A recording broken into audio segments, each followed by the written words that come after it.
and to everyone else that needs one. Right, well, that's wonderful that the share is sponsored for Refuah Shlema for all the people, security personnel and soldiers who are suffering both physically and psychologically. So the share should be a help for them as well.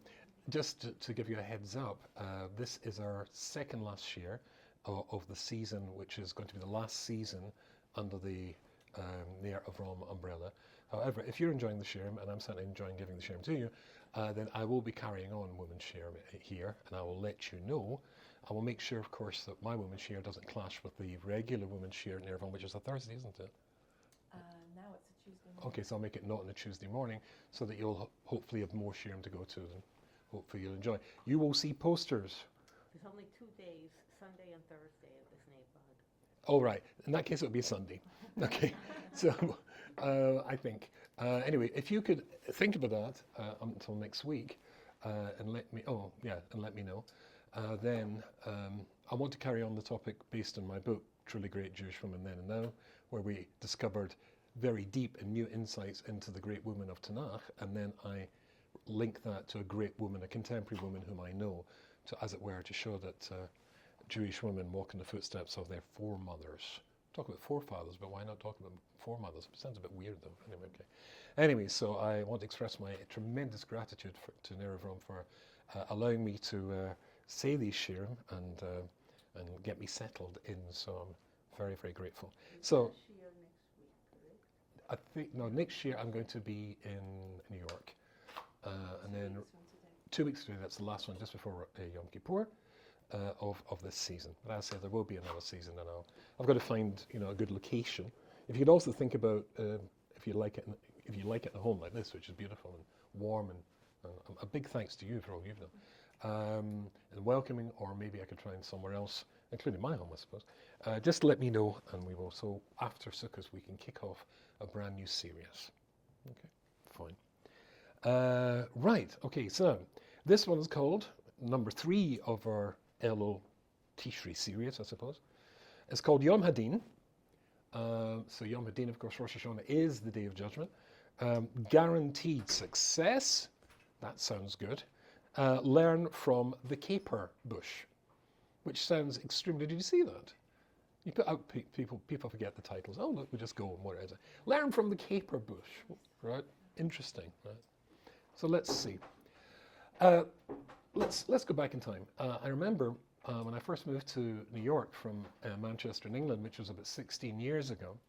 And once I settled in there, very soon I started to get invited. Obviously, when you're in America, it's easy to invite you as an international speaker. When you're not an international speaker anymore, you don't have to pay for too much for airline tickets. And I was invited to speak for the first time in Canada. Mother's from Canada. Yeah. And Dad too. That's right. Yeah. Okay. She's really a Canadian. So any other Canadians here? Don't be ashamed. No, don't worry. Okay. Anyway, it's all right. Not everybody can be Scottish. But anyway, so basically, I arrived at. Is it Peterson Airport? Is that what it's called? Pearson Airport, International Airport, and it was a sort of like a 7 o'clock flight. Getting in at 7 o'clock. It wasn't a full plane, and if you've been to Pearson, you will know that it's an extremely long airport, or the walkways from where you land to where you get to the immigration hall are incredibly long, without restrooms. That's not nice either. Anyway, so there's all these tired people from the plane, so like trudging along, and I was trudging behind the line. There was a big fellow in front of me. I noticed he was big. He must have been about 6'3", 6'4". I would say ethnicity, India, Pakistan, something like this. And as we approached the immigration hall, there were 4 or maybe 6, it's been a while back, I can't remember, immigration officers with bulletproof vests and Koch and Heckler submachine guns. And as this fellow approached, one of them went to him, like this. And I watched, and he just suddenly disappeared off to the right. And I thought, whoa, a terrorist. My first terrorist, right? Not met a terrorist before. And so I continued walking until I came to the guys with the Koch and Heckler submachine guns, and one guy goes to me, like this. I said, moi? This was the wrong part of Canada to say moi, by the way. There's a bit of tension between the francophones and the non-francophones. Anyway, so I said, moi? He said. And so I went in. Now, the room was enormous, and it looked a bit like a bank, an old-fashioned bank, with the glass screen and all the tellers. But instead of tellers, there were all these immigration officers, again wearing bulletproof vests and with guns.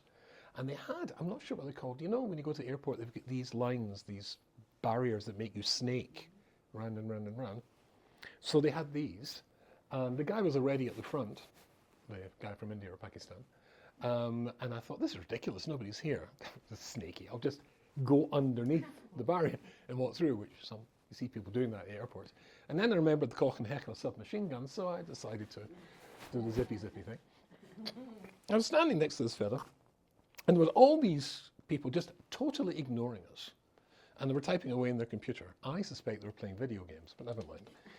And after about 3 minutes of standing there, a young lady looked up and signaled to the guy from India or Pakistan to move forward, and he moved forward. And then she went back to playing on her computer. And there was a guy next to her, and he said to me, forward, and I stood forward. And he went back to playing in his computer. After about a minute, the young lady looked up and said, "Sir, I'm an officer of the Canadian government. It's my duty to make an assessment as to a person's eligibility for entering Canada. I've made my assessment in your case, and my conclusion is you have no legitimate reason for being in Canada. You're therefore being sent back to New York." And he said, "I'm not going. You can't make me go. I totally refuse to go. I'm staying right here." She seemed to have annoyed him. He was certainly annoying her. And she said, "Sir," in a much more mother-in-law voice, "Sir, I don't think you were listening to me. I'm an officer of the Canadian government. I decide who enters the country. I've made my decision in your case, and you're not entering, and you're going back to New York." "I'm not going. You can't make me go. I'm staying right here." Now, she must have had a little button underneath her desk, which she could press without anybody noticing, because to the right, a door opened, which I hadn't even noticed existed, and two of the largest human beings I have ever seen in my life walked out, and it was quite clear to me that the Canadian Immigration Service recruits exclusively from the lumberjack community.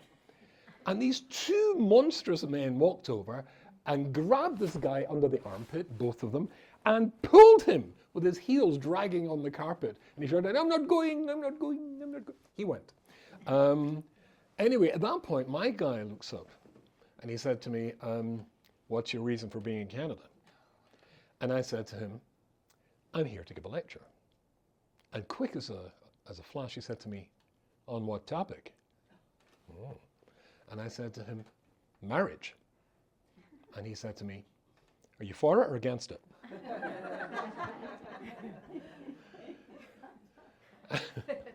And I said to him, "Well, I'm married." And he said, "So am I. Are you for it or against it?" And we laughed even more. And so after we finished laughing, he stamped the papers, and that was that. About 6 months later, I was back in Toronto. And this time, after the marathon walk from the plane to the actual immigration hall, there was no machine guns this time waiting to greet me. And now it's all streamlined, it's all very different. And there was at this stage, I think it's all computerized now, but at this stage there was nice little people in yellow or lemon jackets, and they would get you into lines. And there were booths with immigration officers in them, and there were 3 booths which were open, the other ones were closed. On one side there was a black guy, a black lady. Ahead of me was a white guy, and to the right was somebody from India or Pakistan, not the other guy, incidentally, who was sitting there. And I was put into the line waiting for the guy, the white guy. Anyway, when it came my turn, I stepped forward, and of course by now I know the routine. And he said to me, "Oh, what's your reason for being in Canada?" And I said, "I'm here to give a lecture." And he said, "Are you a rabbi?"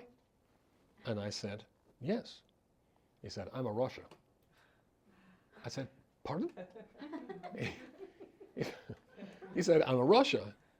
I said, "A Russian?" He said, "No, a Russia." He said, "You're a rabbi, yeah?" I said, "Yeah." "Well, you know the Haggadah, don't you?" "Yeah." "Well, you know the 4 sons, you know, the Tam, the Chacham, right? the Ene de Lishol, and the Russia? So, well, I'm the Russia. Lovely. I mean, what are you supposed to say? Well done. Call it kabod. Anyway, so then he started to tell me his life story. Of course, because when two Jews meet for the first time, right, it doesn't matter, incident, and all the other lines, the other two lines, people were just getting bump, bump, and going through. The lines were moving. But you know in the airport when you're waiting for your case to come down the chute and go around and it stops? You know the frustration? Well, it was like that. Everything's moving, but two Jews have got together. My great-grandfather, my grandfather came from England. He was a rabbi in Liverpool. And then he moved to New York, and they didn't treat him very nicely. And then he moved to Toronto, and they didn't treat him very nicely. A whole life story. Very good. Anyway, eventually I stamped my papers, and I went through. But I wondered, what was the real story? What was the real story of why he's the sort of person now who is proud to be a Russia? Maybe he's reaching out for help. Oh, I don't think so. It's like they say bagel. Yeah, or it could just be a yenta. Yes, it could be. Maybe. It's not a good place, 3,000 people getting angry behind you to decide to have a Kiruv Chakim seminar. But yeah, okay, fine.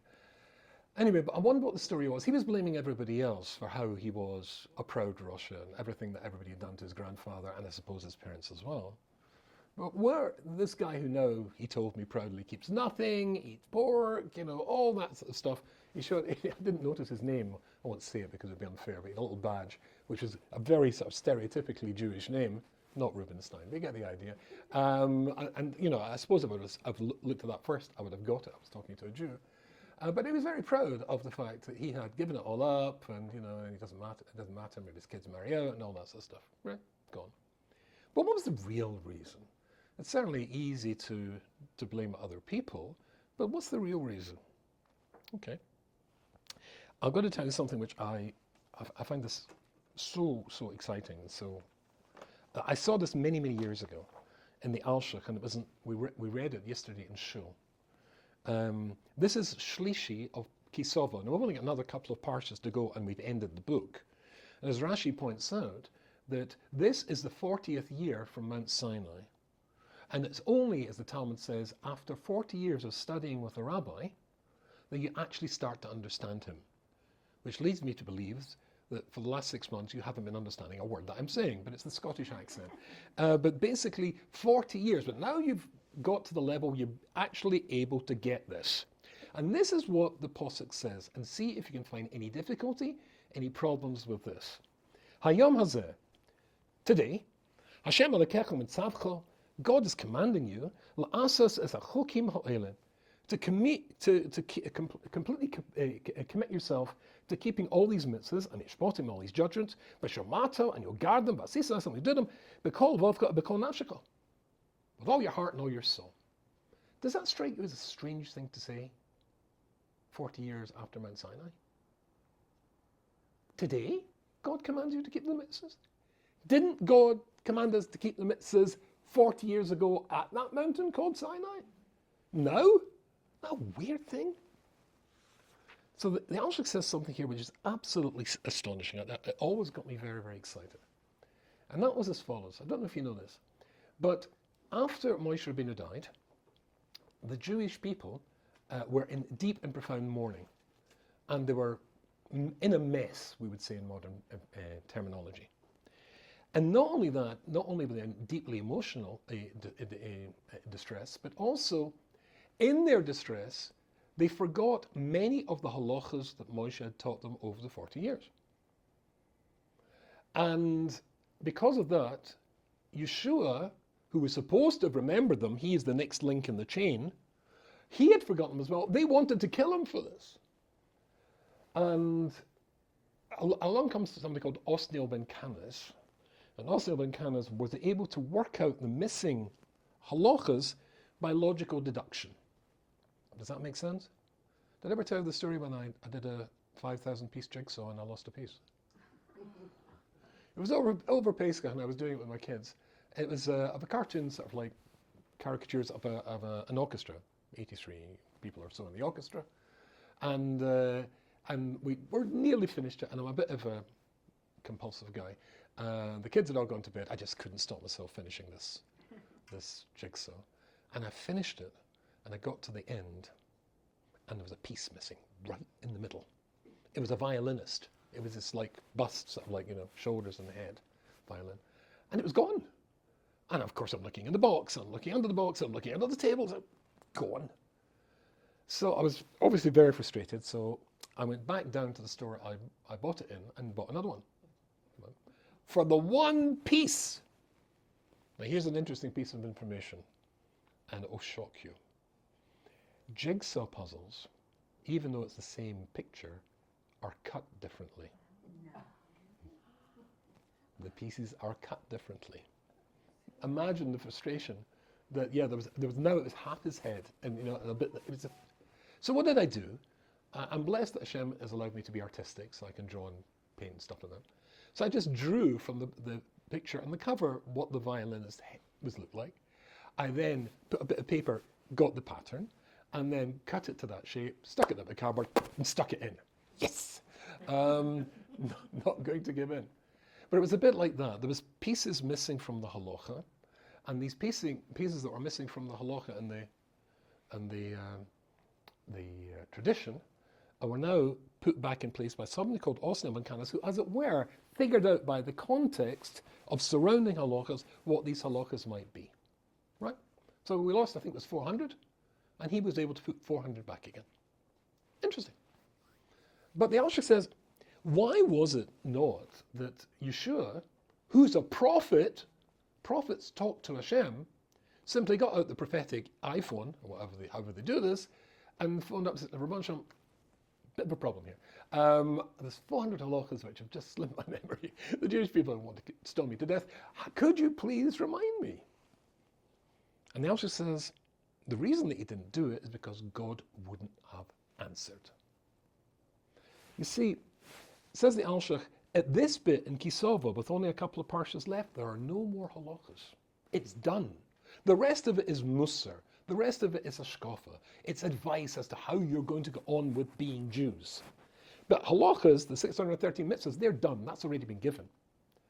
Consequently, it's up to you now. I'm not giving you again, and more than that, just stubbornness, if you like. Hashem is basically giving an important message. If somebody comes along in future generations and claims to be a new prophet and wants to give you a new religion with a new testament, etc., or a new Quran, all claiming, as they do incidentally, to be continuations of Moshe Rabbeinu's Torah, then you're supposed to turn around and say to them, do you know what Kal V'chomer is? Let me tell you what Kal V'chomer. When Moshe died, and we all forgot the halachas, and Yeshua, the next greatest prophet, asked Hashem to tell him the stuff he'd already given him, Hashem said no. So he's certainly not going to give new stuff. Kal V'chomer, he's not going to give new stuff. So basically, it's up to us to keep it going.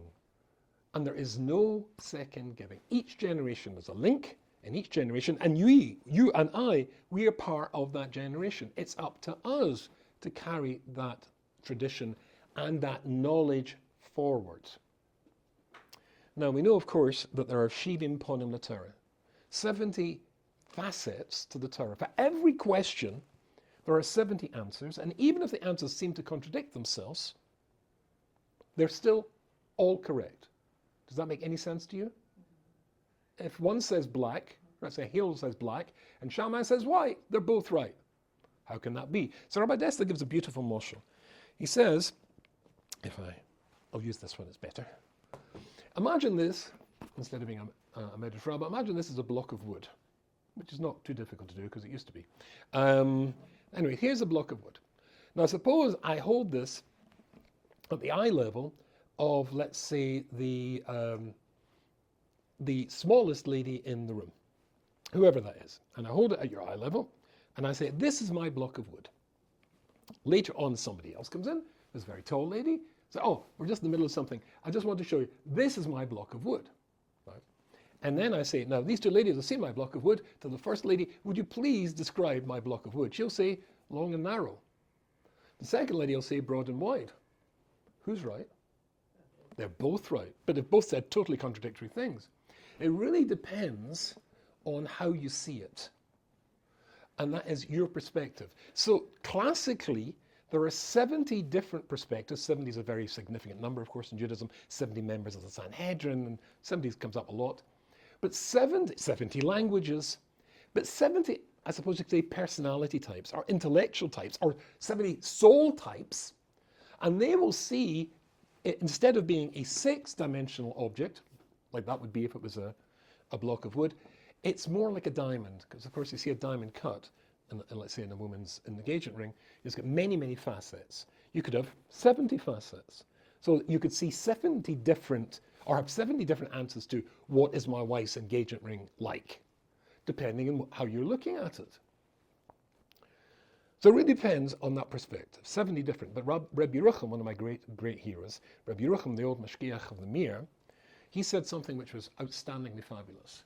He said, it's not that there are 70 facets to the Torah, there are 600,000 facets to the Torah.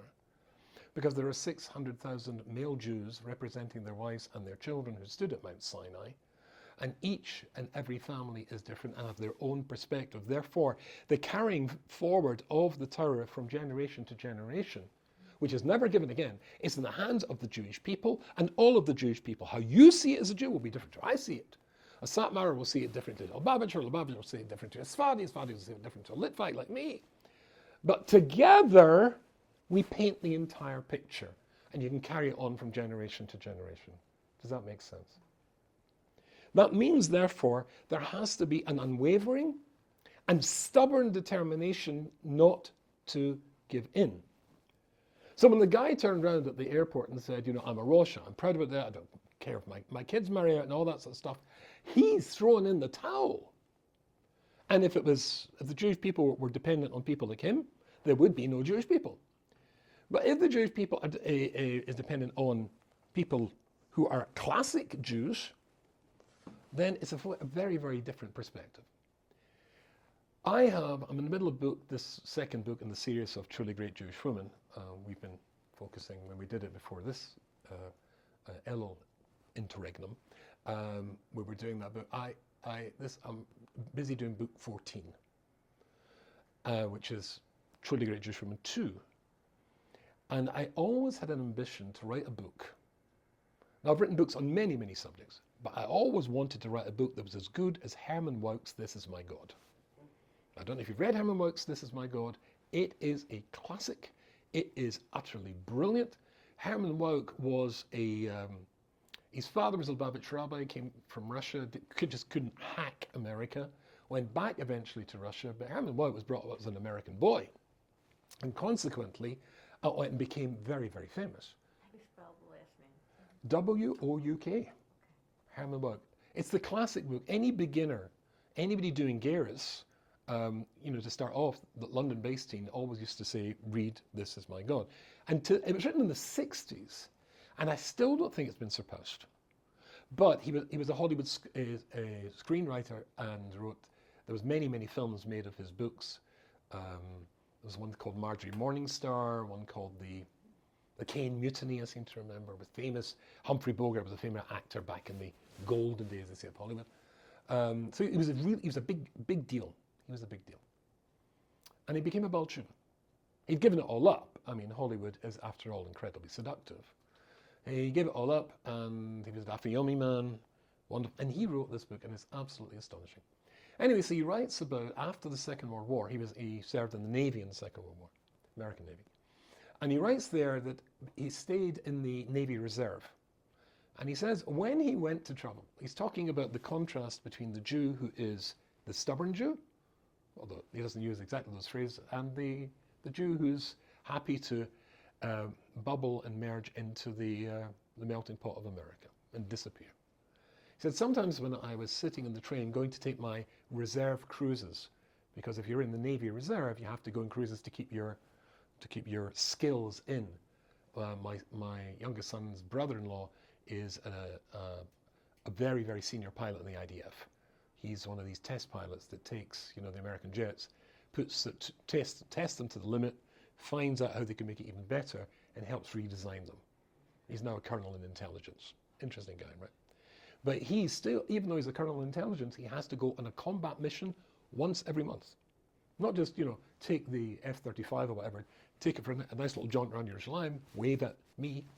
No, he's got to, I've not asked him yet, but how was Tehran from the sky? So basically, you've got to keep your hand in. And you've got to be practiced and ready to go. So basically,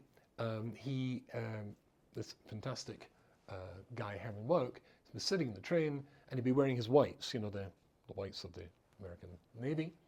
And there'd be a Jewish guy, almost always, because it was in New York, who would see him there.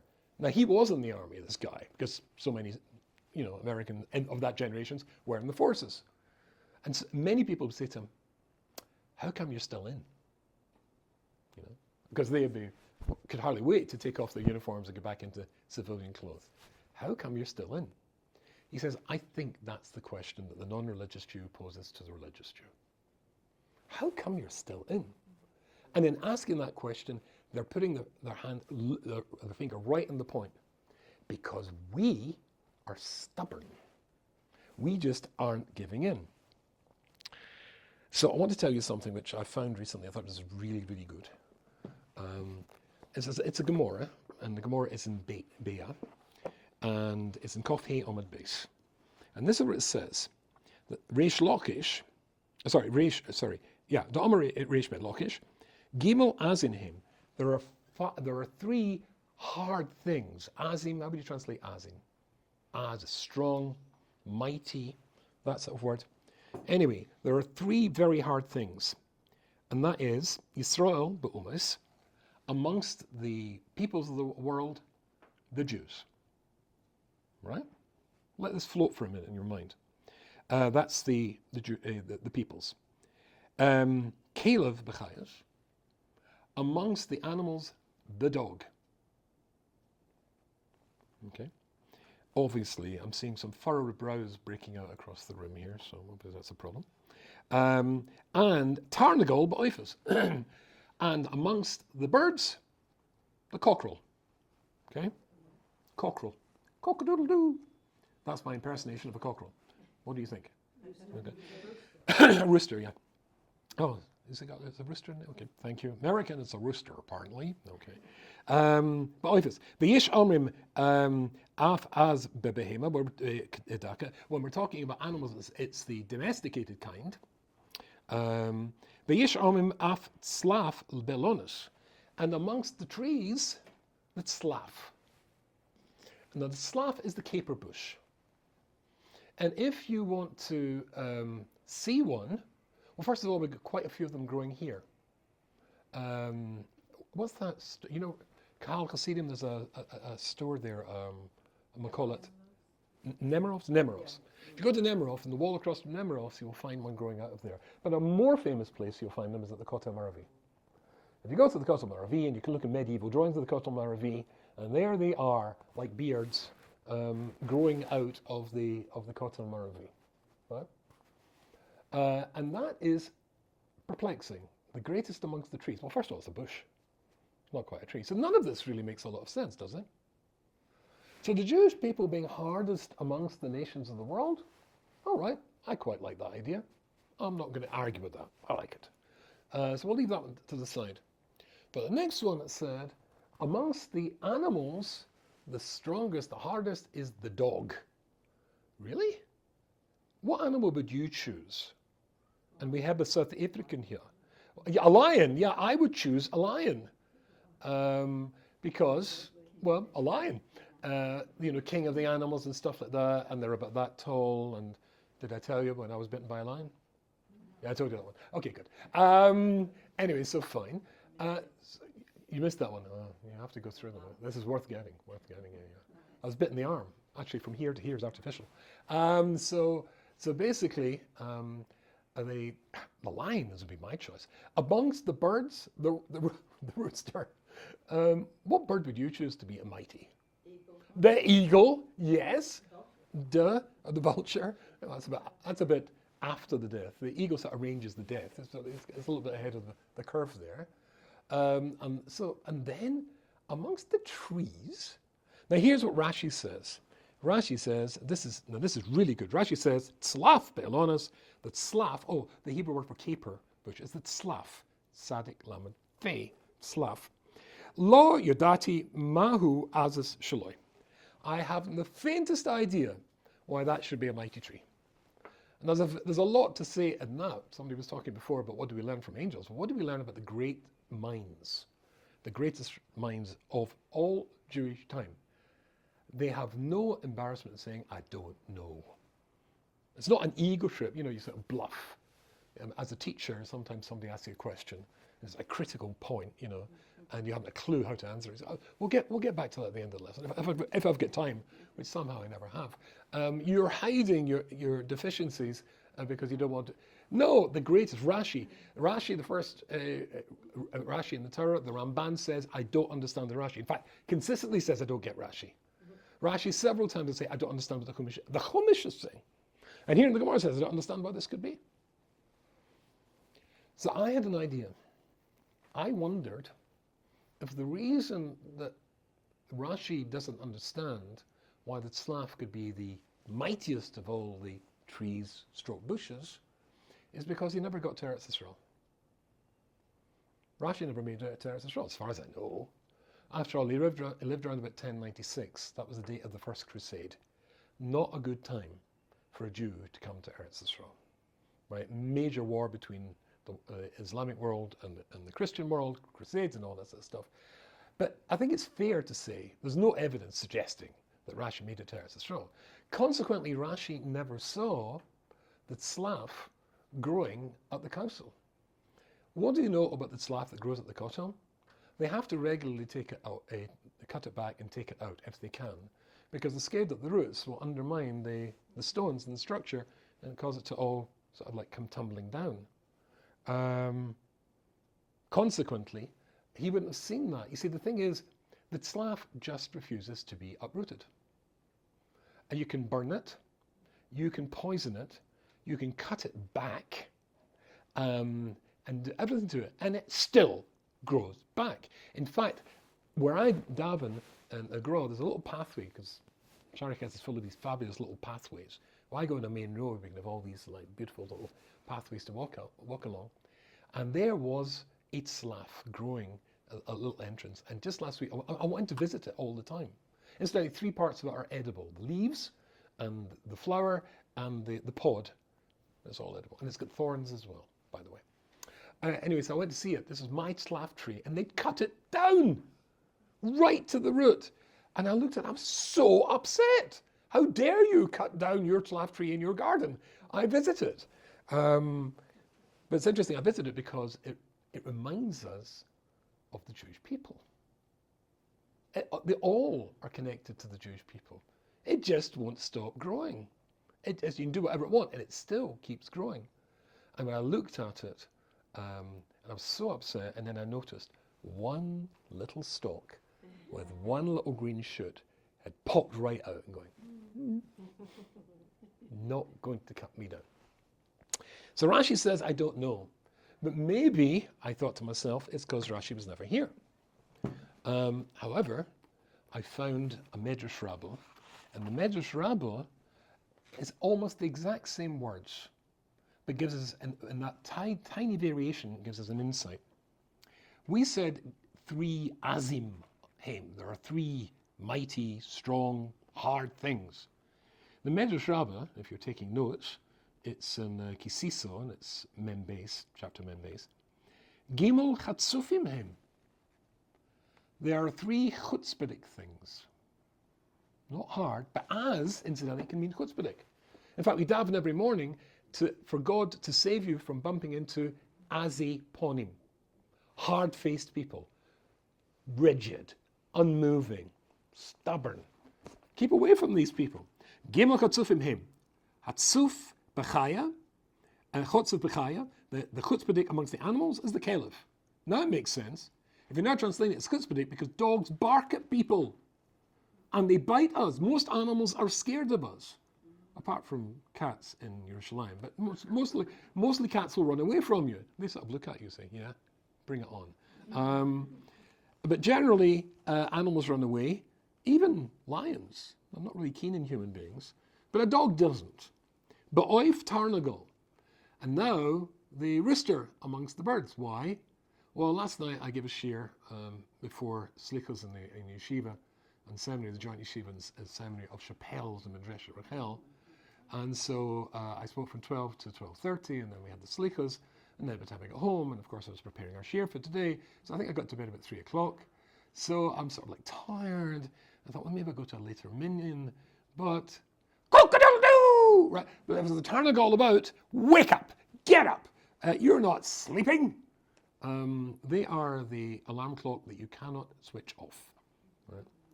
So, but Umas Yisrael, amongst the nations, the Jewish people, chutzpahdik. Omer, listen to this, this is gold. Omer Reb Yitzchak bar Radifa.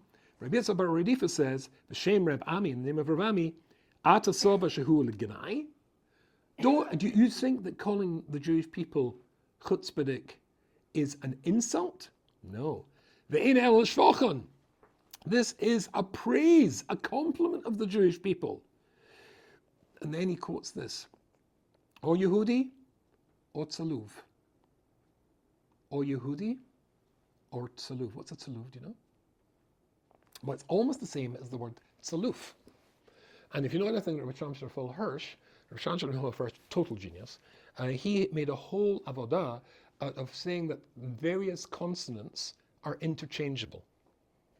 And if the consonant, the guttural sound of the consonant is harsh, it's simply the same idea, only a harsher version.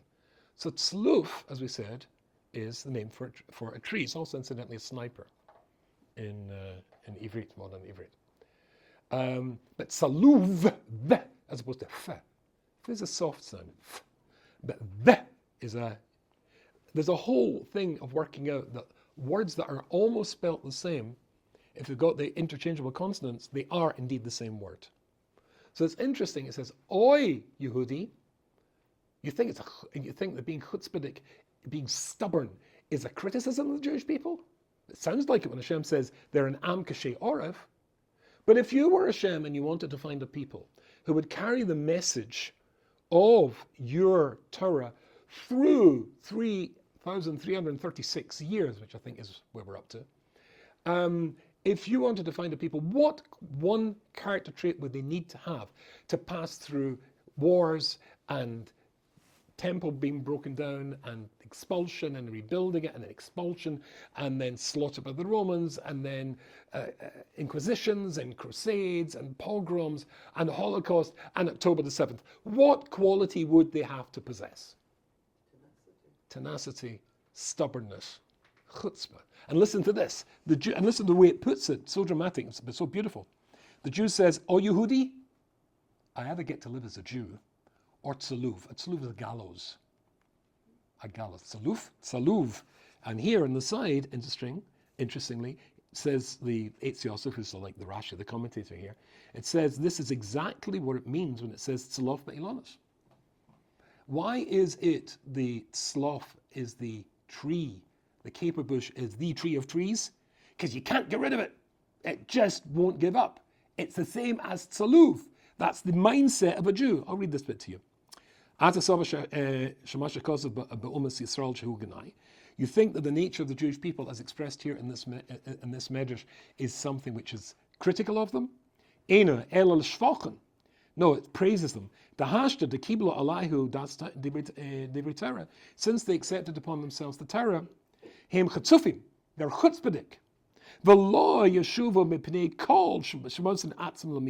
And they will not give up in the face of anything, including those who say, we're going to kill you unless you give up your religion. And how many tens of thousands, hundreds of thousands, millions arguably, over the course of the Jewish story, have refused to give up and would rather give up their lives. Lemisa, Al Kiddush Hashem, I'll die, Al Kiddush Hashem. Sha'omrim oi liyas Yehudi, oi liyas Nitzlav. You can hang me. If I'm not going to live as a Jew, then hang me. Al Kiddush Hashem Yisbarach, and I'll die, Al Kiddush Hashem Yisbarach. I'll die making a Kiddush Hashem. And how many Jews have done that? I idiotically left the paper that was going to bring you to read a letter many years ago when I was living in Manchester, I got a phone call from a lady, a Jewish lady who worked there as a social worker. So we'd worked because my job as a rabbi, obviously interfaced with her on several occasions. And she said she's got a non-Jewish friend who is in the Girl Guides. You know, familiar with the Girl Guides movement? Girl Guides. What's Girl? Girl, Boy Scouts, Girl Guides. Sorry, Girl Guides. Got it. Okay. Goyle Guides. The Goyle Guides. So it's in the Girl Guides, and she was sounds like Ghoul Guides. No mind. Anyway, in the Girl Guides, and she was like one of these organisers, and she had a maid. And the message came down the phone. This maid has always wanted to meet a rabbi and see a synagogue. Did I think I could recommend a rabbi? Wink, wink. I could hear the wink, wink down the phone. Who might be able to talk to this girl and let her meet a rabbi and show her a synagogue. Well, I needed this, as we say in Scotland, like a Lochenkop. So busy. Who needs that? And then she mentioned this girl who she'd explained was a university graduate. Was not working as a maid, but getting a taste of the West. This was just after the fall of the USSR. And then she mentioned, she just dropped that she's Jewish. I thought, Jewish girl, graduate, 22, 23, never met a rabbi, never seen a synagogue? I'll meet her. So she came along, the lady, the Girl Guide lady, Girl Guide lady, came along with, she's so English, tremendous amount of front teeth. Hello! Very, very, sorry. English people, sorry, Linda, sorry. Anyway, so basically she's very jumpy. Hello, here's Anna. And there's a very shy young lady there who had a folder because she told me she had lots of questions. Here's Anna, and when shall I come and collect her, Rabbi? And I said, give me a number now, I'll give you a call and tell you to go somewhere else. Anyway, so off she went, and my wife came in with cups of tea and stuff like that. And in my study, I think the door was open, obviously, for yichud reasons, so my wife could also listen, I think. And anyway, so I sat down, and I said to her, Anna, I believe you've got lots of questions for me. She said, duh. I said, before you ask me your questions, let me ask you something about you. Where are you from? Now, I naturally assumed, being, a twit and an idiot, that she was going to say Moscow or Petersburg, something like that, something you've heard of. She said, Irkutsk. You come from Irkutsk. Have you ever heard of Irkutsk? No, good. So, and if you go right to Siberia, the largest lake in the world is called Lake Baikal. It's huge. And at the foot of Lake Baikal, there is a little town called Irkutsk. It gets so cold in Irkutsk in the winter that if you open the door and throw out a bucket of water, it turns to ice before it hits the ground. There's something called, I think it's either the angel's kiss or the angel's, we're talking about angels, or the angel's whisper. Because when you're talking, you're walking in the streets, the water vapor in your breath crystallizes as it comes out, and it makes a little tinkly noise, ding, ding, ding, ding, as you're speaking, almost like music accompanying you. Right? Incredibly cold, incredibly cold. Anyway, she came from Irkutsk, so she had to tell me a bit about that. And what did you study at university? It was Spanish and French. Another couple of questions, and then it was her turn. And she said to me, looking at her papers, why is Shabbat on Saturday? Now, I'm used to answering big questions, like if God knows what you're going to do before you do it, how do you have freedom of choice? Or if Judaism embraces the idea of reincarnation, and you're only here in order to put right mistakes you've made in a previous life, how can you possibly do that if you don't remember the previous life? I'm used to big questions. But when she asked me that question, I went, It's the obvious questions that really get you. I went, or as the Americans say, duh. Anyway, so basically, I recovered a little bit. I said, well, and it's because of the story of Bereshis and Brias Ha'olam, the creation of the world. I think, Genesis, the story of Genesis and the creation of the world. I think you know Adam and Eve. I said, and have you ever heard of Avram and Sarah? I said, and have you ever heard of the Torah? Niet. So here I had, for me this is very exciting. Here I had this lovely young lady who had the, a high intellect and clever brain, but with the knowledge, the Jewish knowledge of a baby or a toddler. So I planned to give this girl half an hour of my time. Instead, I introduced her to Adam and Chava. I introduced her to the Chumash, and to Avram and Sarah and Yitzchak and Rivka and Rachel and Leah and Yaakov. I told her that the Torah Shebeksav is impenetrable without the Torah Shebal Peh, that they go together, that there is a different type of Torah, the explanation, and then eventually I told her how you can still have freedom of choice if God knows what you're going to do, and how you can put right mistakes you've made in a previous life if you don't remember having been here. But I promised to show her a synagogue. So I said, okay, let's go and see a synagogue. So the synagogue that I was the rabbi of was far away, so I got from a very dear friend of mine called Rabbi Yossi Kazan. He was the rabbi of a show called Holy Law in Manchester, which is one of the biggest, if not the biggest show there. And so he'd given me the key. So I went in there, opened the door, and in we went. And she'd never seen a show before. So we walked into the show, and she looked up and explained that's the women's gallery upstairs, and then men and women sit separately, and there's all these sort of like benches, with a bema in the middle, horizontal benches. And I explained to her why the synagogue is the shape that it is. It's a copy, as we all know, of the Beis Hamikdash. And the Ark's the Holy of Holies, and and so I said, come with me. So I took her to the Arna Kodesh. I pulled the curtain moved to the side, and they've got these big oak doors. They're sort of shaped like this. And so I unlocked it, and it's hard to open. I pulled it, and what did she see? What did she see? Sefer Torah. Ladies, I have to tell you, you have to be standing next to somebody who's never seen a Sefer Torah in their life before, and who's seeing a Sefer Torah for the first time, to realize what we don't realize because we so take them for granted, how stunningly beautiful a Sefer Torah is, with the bells and the silverware and the breastplate and the yad and the beautiful velvet and the embroidery.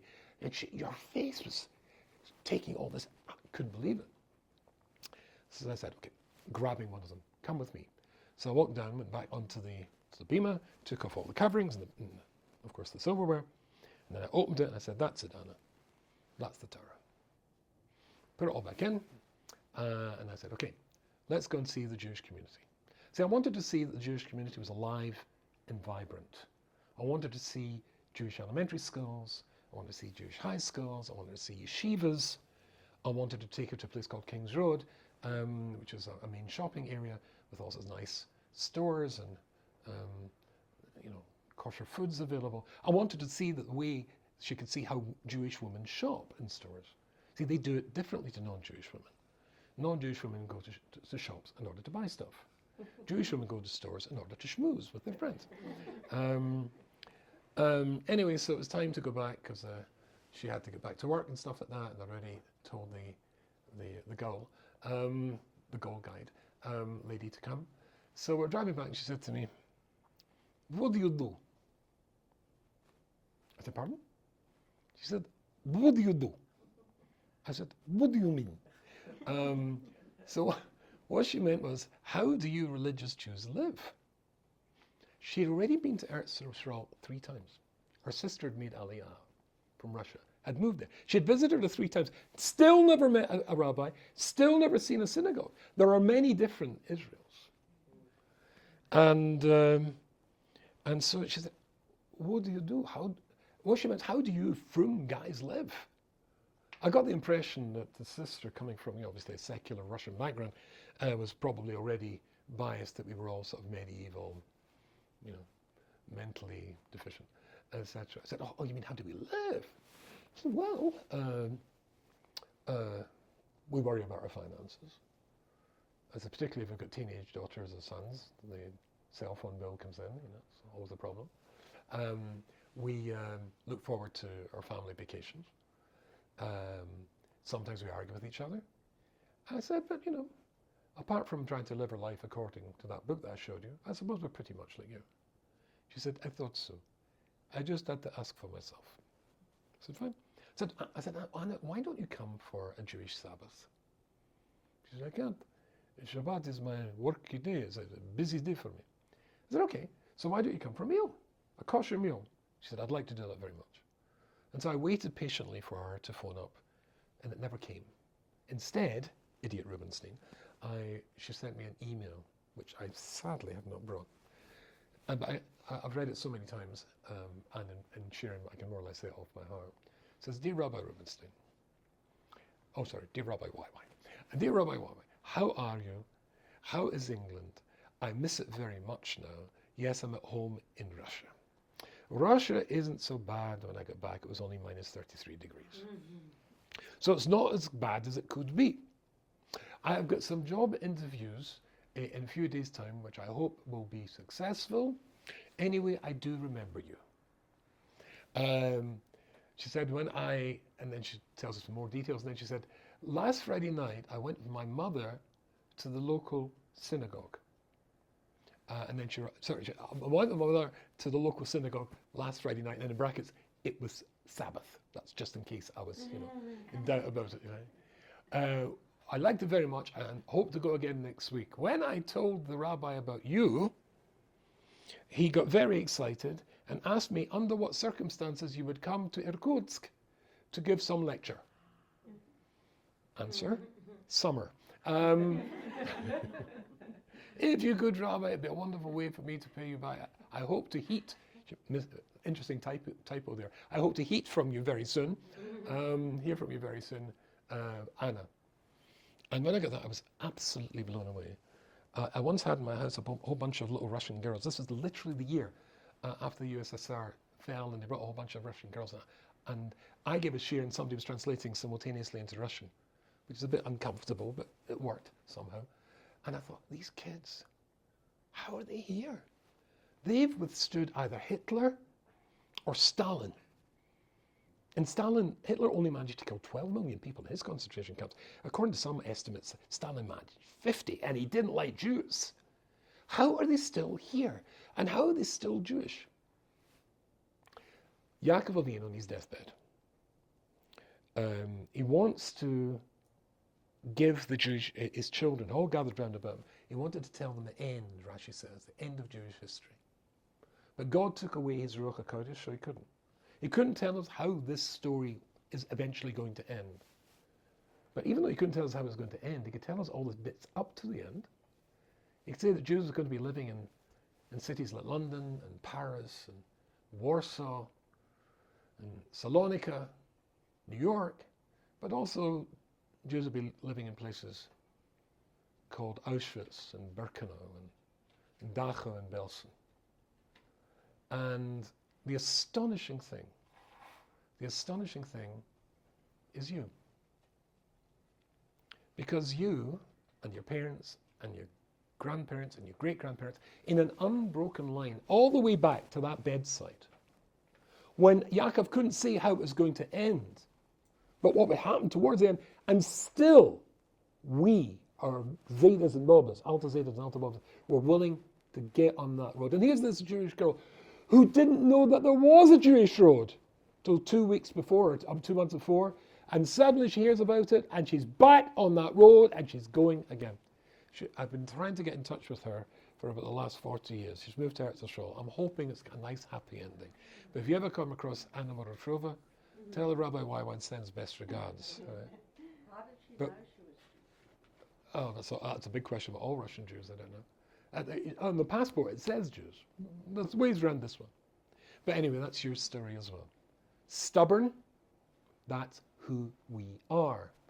Giving it up, like that guy, he will have given it up, and his kids will, because he wasn't stubborn enough.